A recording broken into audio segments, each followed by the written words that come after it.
Oh là! Oh là, oh là. Aujourd'hui, ça rigole plus. On s'attaque à quelque chose de sérieux, la collab Aigle avec Bonne Gueule. Le site blog de mode masculine est maintenant fabricant de vêtements, extrêmement beau, que je vous recommande d'aller visiter si vous ne l'avez pas encore fait. Cette saharienne, en fait, je l'adore. À la base, c'est un tissu waxé, coton. Pas complètement enduit, mais partiellement. Et le problème, c'est que j'ai eu. Voilà. S'est battue avec du gras, et malheureusement, le gras, aujourd'hui, a gagné. Alors, fort de notre expérience sur le cirage avec de la cire Barbour, eh ben, on va tenter de faire la même chose sur la bonne gueule, et donc en mettant un petit peu de cire comme ça. Donc je vais vous montrer exactement comment on va procéder, ça va être assez simple. On attend pour l'instant que la cire soit bien fondue. Et pendant ce temps, je vais en profiter pour vous expliquer comment ça se passe. Dans une précédente vidéo, j'avais ciré une veste Barbour en utilisant un fer à repasser pour préchauffer la veste et ensuite appliquer la cire. Ici, je vais vous présenter une autre technique où on va donc utiliser un sèche-cheveux à la place du fer, ce qui, à mon sens, est plus simple et plus rapide.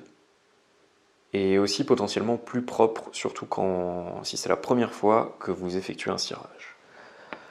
Alors, en ce qui concerne le matériel, essayez de visualiser parce que j'ai pas fait une photo, mais on le verra dans la vidéo par la suite. Il va vous falloir des gants. Et oui, la sécurité avant tout. La cire est un peu chaude, avec des gants, ça sera forcément mieux. Une plaque chauffante, une casserole,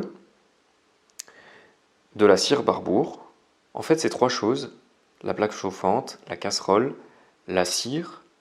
Ça va vous permettre de faire un bain-marie. Vous mettrez un peu d'eau, comme on le voit sur la photo, dans la casserole, déclenchez la plaque chauffante, pas trop forte, pas la peine que l'eau soit bouillante. Au contraire, ça serait même plus un inconvénient, parce que ça aurait tendance à faire bouger le récipient de cire. Donc potentiellement, ça amènerait à perdre de la cire, voire à faire rentrer de l'eau dans le récipient, ce qui serait pas pratique du tout. Donc vous faites chauffer au bain-marie, vous allez avoir besoin d'un pinceau, d'un sèche-cheveux et d'un chiffon. Le chiffon qui va vous servir à, quand vous appliquerez la cire, à absorber l'excédent. Donc je répète, des gants, une plaque chauffante, une casserole, vous mettrez de l'eau dans la casserole pour ensuite placer à l'intérieur la cire Barbour, un pinceau, un sèche-cheveux et un chiffon. Alors cette technique peut servir à huiler différents types de vêtements. C'est-à-dire que je pense qu'il y a deux scénarios possibles. Le premier, vous avez un vêtement qui était ciré à la base, par exemple une veste Barbour que vous avez portée, et puis qui avec le temps a peut-être perdu un peu de son imperméabilité. Donc dans ce cas-là, il convient de la cirer à nouveau. Cette technique donc, va être tout à fait adaptée, et il n'y aura pas vraiment de questions à se poser, puisque le vêtement à la base, j'ai envie de dire, était prévu pour ça. Deuxième scénario possible, vous avez un vêtement qui à la base n'était pas enduit, mais que maintenant vous souhaitez cirer pour le rendre imperméable, pour peut-être augmenter sa longévité. Et donc dans ces cas-là, ça va être assez simple. Ça va fonctionner si vous choisissez un vêtement en matière naturelle, donc en coton, en chanvre ou en lin, peut-être en d'autres matières auxquelles je ne pense pas tout de suite. Et il va falloir regarder comment sont tissées ces matières. Alors, visuellement et au toucher, il va falloir vous rendre compte de l'épaisseur. De manière presque intuitive.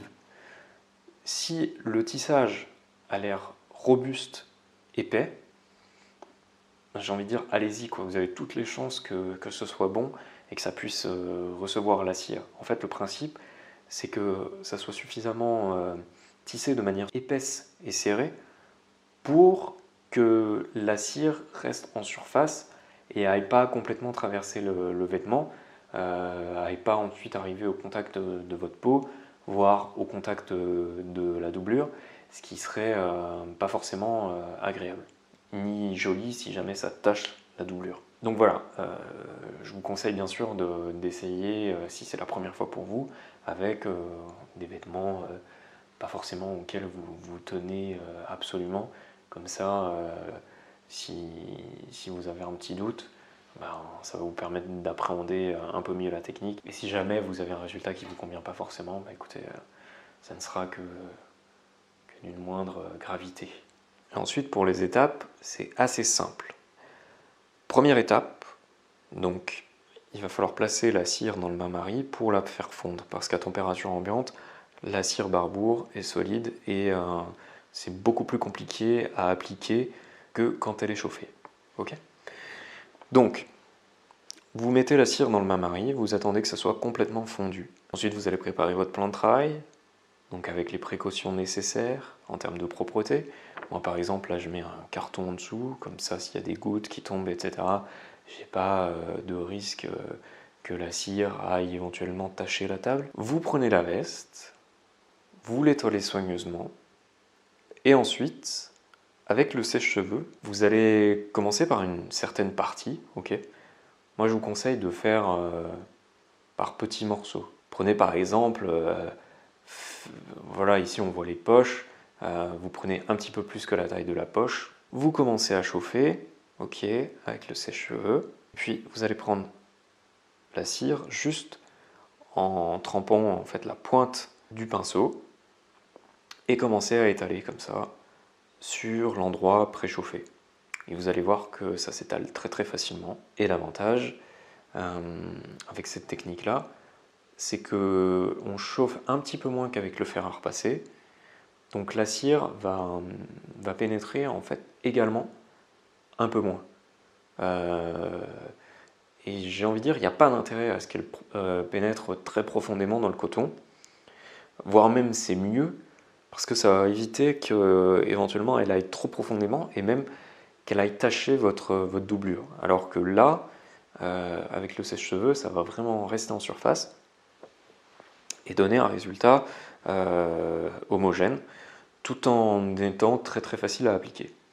Donc vous allez répéter ça, ainsi de suite, hop, quelques centimètres carrés à chaque fois, vous préchauffez, vous étalez, si besoin vous passez un petit coup de chiffon pour absorber l'excédent de cire, et petit à petit vous allez faire votre veste comme ça, pour à la fin avoir un résultat où la veste aura été complètement enduite et il ne restera plus qu'à faire les finitions.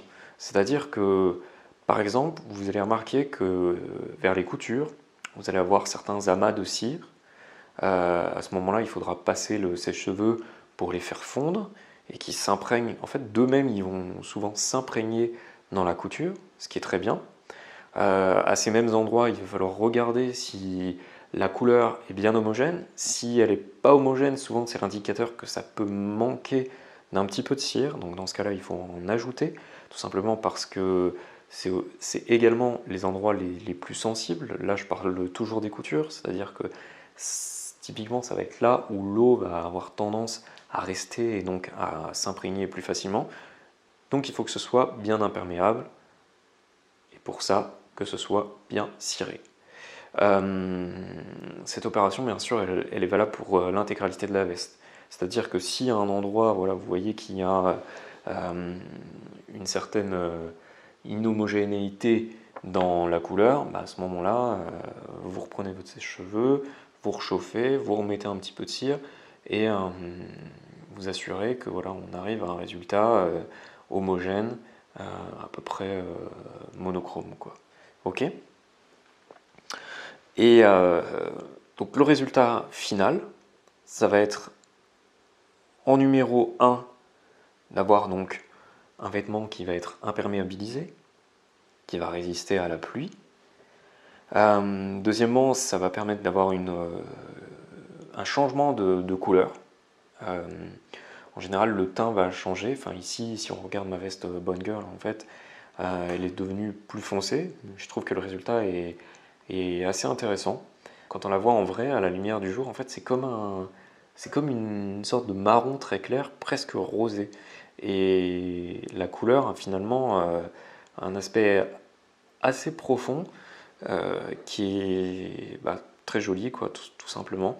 Je pense au même titre que la couleur olive qu'on retrouve sur les vestes Barbour, qui est également très particulière, très profonde et belle, quoi.